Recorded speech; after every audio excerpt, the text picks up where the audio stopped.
Kung may nagsasalita ng hindi maganda sa'yo tungkol sa personal na buhay mo or tungkol sa reputasyon mo, maniwalat ka sa hindi, it's a good spiritual sign.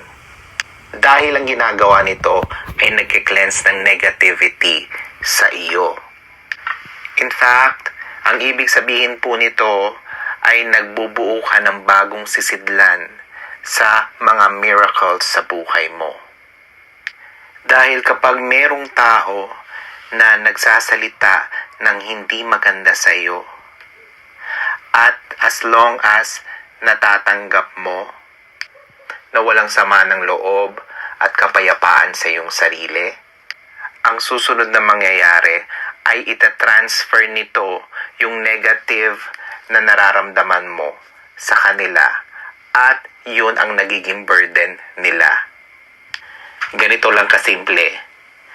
Sa bawat sandali na may taong nagsasabi ng hindi maganda sa iyo nang hindi mo nalalaman, maging ito ay totoo or hindi, wala silang kaalam-alam na tinatanggal nila ang negativity sa iyong kaluluwa. Maaari nating i-consider sila as spiritual cleaner. Dahil sa mga negatibong sinasabi nila at paghuhusga, ang kapalit nito sa kanilang natatransfer yung negativity na nararamdaman mo.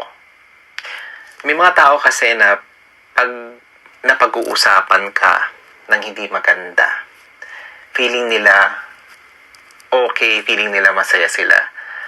Pero ang katotohanan nito, mas winner ka.